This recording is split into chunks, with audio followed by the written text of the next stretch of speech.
गणेश चतुर्थी की 4 पौराणिक एवं प्रचलित कथाएं। व्रत में सुनने से दूर होंगे सारे कष्ट, मिलेगा अपार सुख। पहली कथा। श्री गणेश चतुर्थी व्रत की पौराणिक कथा के अनुसार एक बार भगवान शिव तथा माता पार्वती नर्मदा नदी के किनारे बैठे थे। वहां माता पार्वती ने भगवान शिव से समय व्यतीत करने के लिए चौपड़ खेलने को कहा। शिव चौपड़ खेलने के लिए तैयार हो गए, परंतु इस खेल में हार जीत का फैसला कौन करेगा, यह प्रश्न उनके समक्ष उठा। तो भगवान शिव ने कुछ तिनके एकत्रित कर उनका एक पुतला बनाकर उसकी प्राण प्रतिष्ठा कर दी और पुतले से कहा, बेटा, हम चौपड़ खेलना चाहते हैं, परंतु हमारी हार जीत का फैसला करने वाला कोई नहीं है, इसलिए तुम बताना कि हम दोनों में से कौन हारा और कौन जीता। उसके बाद भगवान शिव और माता पार्वती का चौपड़ खेल शुरू हो गया। यह खेल 3 बार खेला गया और संयोग से तीनों बार माता पार्वती ही जीत गई। खेल समाप्त होने के बालक से हार जीत का फैसला करने के लिए कहा गया, तो उस बालक ने महादेव को विजयी बताया। यह सुनकर माता पार्वती क्रोधित हो गई और क्रोध में उन्होंने बालक को लंगड़ा होने, कीचड़ में पड़े रहने का श्राप दे दिया। बालक ने माता पार्वती से माफी मांगी और कहा कि यह मुझसे अज्ञानतावश ऐसा हुआ है, मैंने किसी द्वेष भाव से ऐसा नहीं किया। बालक द्वारा क्षमा मांगने पर माता ने कहा, यहाँ गणेश पूजा के लिए नाग कन्याएं आएंगी, उनके कहे अनुसार तुम गणेश व्रत करो, ऐसा करने से तुम मुझे प्राप्त करोगे। यह कहकर माता पार्वती शिव के साथ कैलाश पर्वत पर चली गई। 1 वर्ष के बाद उस स्थान पर नाग कन्याएं आईं। तब कन्याओं से श्री गणेश के व्रत की विधि मालूम करने पर उस बालक ने 21 दिन लगातार गणेश जी का व्रत किया। उसकी श्रद्धा से गणेश जी प्रसन्न हुए। उन्होंने बालक को मनोवांछित फल मांगने के लिए कहा। उस पर उस बालक ने कहा, हे विनायक, मुझ में इतनी शक्ति दीजिए कि मैं अपने पैरों से चलकर अपने माता पिता के साथ कैलाश पर्वत पर पहुंच सकूं और वे यह देख प्रसन्न हों। तब बालक को वरदान देकर श्री गणेश अंतर्ध्यान हो गए। इसके बाद वह बालक कैलाश पर्वत पर पहुंच गया और कैलाश पर्वत पर पहुंचने की अपनी कथा उसने भगवान शिव को सुनाई। चौपड़ वाले दिन से माता पार्वती शिवजी से विमुख हो गई थी, अतः देवी के रुष्ट होने पर भगवान शिव ने भी बालक के बताए अनुसार 21 दिनों तक श्री गणेश का व्रत किया। इस व्रत के प्रभाव से माता पार्वती के मन से भगवान शिव के लिए जो नाराजगी थी वह समाप्त हो गई। तब यह व्रत विधि भगवान शंकर ने माता पार्वती को बताई। यह सुनकर माता पार्वती के मन में भी अपने पुत्र कार्तिकेय से मिलने की इच्छा जागृत हुई। तब माता पार्वती ने भी 21 दिन तक श्री गणेश का व्रत किया तथा दुर्वा फूल और लड्डुओं से गणेश जी का पूजन अर्चन किया। व्रत के 21वें दिन कार्तिकेय स्वयं माता पार्वती जी से आ मिले। उस दिन से श्री गणेश चतुर्थी का यह व्रत समस्त मनोकामनाओं की पूर्ति करने वाला व्रत माना जाता है। इस व्रत को करने से मनुष्य के सारे कष्ट दूर होकर मनुष्य को समस्त सुख सुविधा प्राप्त होती हैं। दूसरी कथा। पौराणिक एवं प्रचलित श्री गणेश कथा के अनुसार एक बार देवता कई विपदाओं में घिरे थे। तब वह मदद मांगने भगवान शिव के पास आए। उस समय शिव के साथ कार्तिकेय तथा गणेश जी भी बैठे थे। देवताओं की बात सुनकर शिव जी ने कार्तिकेय व गणेश जी से पूछा कि तुम में से कौन देवताओं के कष्ट का निवारण कर सकता है। तब कार्तिकेय व गणेश जी ने दोनों ने ही स्वयं को इस कार्य के लिए सक्षम बताया। इस पर भगवान शिव ने दोनों की परीक्षा लेते हुए कहा कि तुम दोनों में से जो सबसे पहले पृथ्वी की परिक्रमा करके आएगा वही देवताओं की मदद करने जाएगा। भगवान शिव के मुख से यह वचन सुनते ही कार्तिकेय अपने वाहन मोर पर बैठकर पृथ्वी की परिक्रमा के लिए निकल गए, परंतु गणेश जी सोच में पड़ गए। कि वह चूहे के ऊपर चढ़कर सारी पृथ्वी की परिक्रमा करेंगे तो इस कार्य में उन्हें बहुत समय लग जाएगा। तभी उन्हें एक उपाय सूझा। गणेश उसके स्थान से उठा और अपने माता पिता की 7 बार परिक्रमा करके वापस बैठ गया। परिक्रमा करके लौटने पर कार्तिकेय स्वयं को विजेता बताने लगे। तब शिवजी ने श्री गणेश से पृथ्वी की परिक्रमा ना करने का कारण पूछा। तब गणेश जी ने कहा, माता पिता के चरणों में ही समस्त लोक है।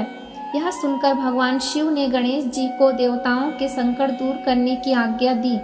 इस प्रकार भगवान शिव ने गणेश जी को आशीर्वाद दिया कि चतुर्थी के दिन जो तुम्हारा पूजन करेगा और रात्रि में चंद्रमा को अर्घ्य देगा, उसके तीनों ताप यानी दैहिक ताप, दैविक ताप तथा भौतिक ताप दूर होंगे। इस व्रत को करने से व्रताधारी के सभी तरह के दुख दूर होंगे और उसे जीवन में भौतिक सुखों की प्राप्ति होगी। चारों तरफ से मनुष्य की सुख समृद्धि बढ़ेगी। पुत्र पौत्रादि धन ऐश्वर्य की कमी नहीं होगी। तीसरी कथा। एक समय की बात है, राजा हरिश्चंद्र के राज्य में एक कुम्हार था। वह मिट्टी के बर्तन बनाता, लेकिन वे कच्चे रह जाते थे। एक पुजारी की सलाह पर उसने इस समस्या को दूर करने के लिए एक छोटे बालक को मिट्टी के बर्तनों के साथ आवा में डाल दिया। उस दिन संकष्टी चतुर्थी का दिन था। उस बच्चे की माँ अपने बेटे के लिए परेशान थी। उसने गणेश जी से बेटे की कुशलता की प्रार्थना की। दूसरे दिन जब कुम्हार ने सुबह उठकर देखा तो आवा में उसके बर्तन पक गए थे, लेकिन बच्चे का बाल पाका भी नहीं हुआ था। वह डर गया और राजा के दरबार में जाकर सारी घटनाएं बताई। इसके बाद राजा ने उस बच्चे और उसकी माँ को बुलवाया तो माँ ने सभी तरह की विघ्न को दूर करने वाली संकष्टी चतुर्थी का वर्णन किया।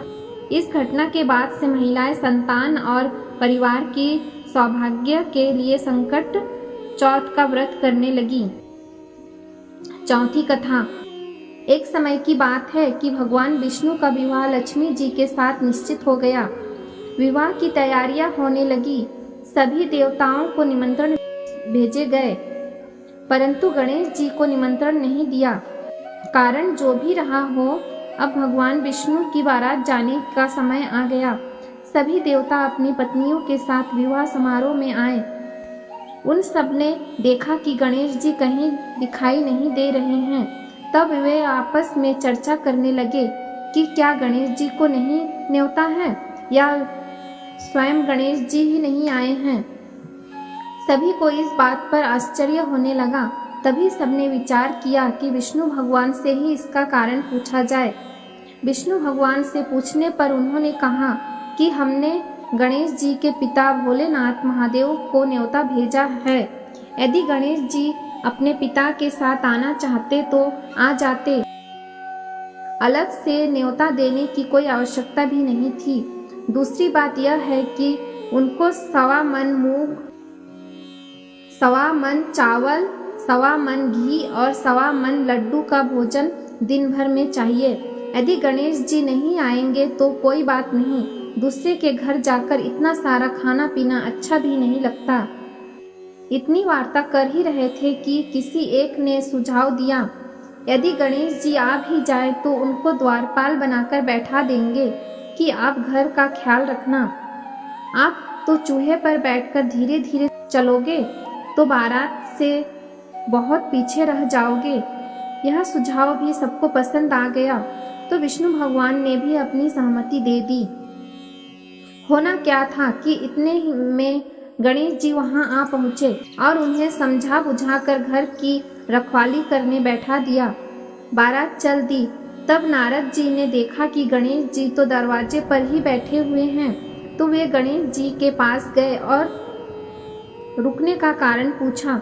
गणेश जी कहने लगे कि विष्णु भगवान ने मेरा बहुत अपमान किया है।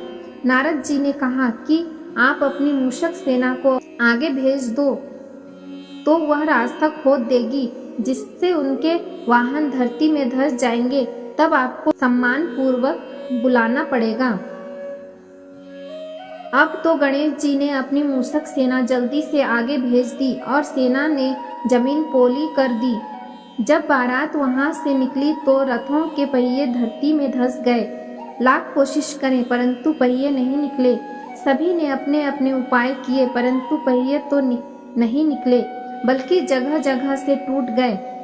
किसी की समझ में नहीं आ रहा था कि अब क्या किया जाए। तब तो नारद जी ने कहा, आप लोगों ने गणेश जी का अपमान करके अच्छा नहीं किया। यदि उन्हें मना लाया जाए तो आपका कार्य सिद्ध हो सकता है और यह संकट टल सकता है। शंकर भगवान ने अपनी दूत नंदी को भेजा और वे गणेश जी को लेकर आए।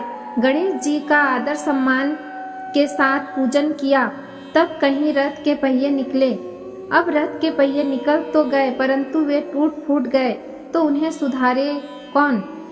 पास के खेत में खाती काम कर रहा था, उसे बुलाया गया। खाती अपना कार्य करने से पहले श्री गणेशाय नमः कहकर गणेश जी की वंदना मन ही मन करने लगा। देखते ही देखते खाती ने सभी पहियों को ठीक कर दिया। तब खाती कहने लगा कि हे देवताओं, आपने सर्वप्रथम गणेश जी को नहीं मनाया होगा और ना ही उनकी पूजा की होगी, इसलिए तो आपके साथ यह संकट आया है। हम तो मूर्ख अज्ञानी हैं, फिर भी पहले गणेश जी को पूजते हैं, उनका ध्यान करते हैं। आप लोग तो देवता गण हैं, फिर भी आप गणेश जी को कैसे भूल गए। अब आप लोग भगवान श्री गणेश जी की जय बोलकर जाएं, तो आपके सब काम बन जाएंगे और कोई संकट भी नहीं आएगा। ऐसा कहते हुए बारात वहां से चल दी और विष्णु भगवान का लक्ष्मी जी के साथ विवाह संपन्न कराकर सभी सकुशल घर लौट आए। हे गणेश जी महाराज, आपने विष्णु को जैसो कारज सारियो ऐसो कारज सबको सिद्ध कर जो। बोलो गजानन भगवान की जय।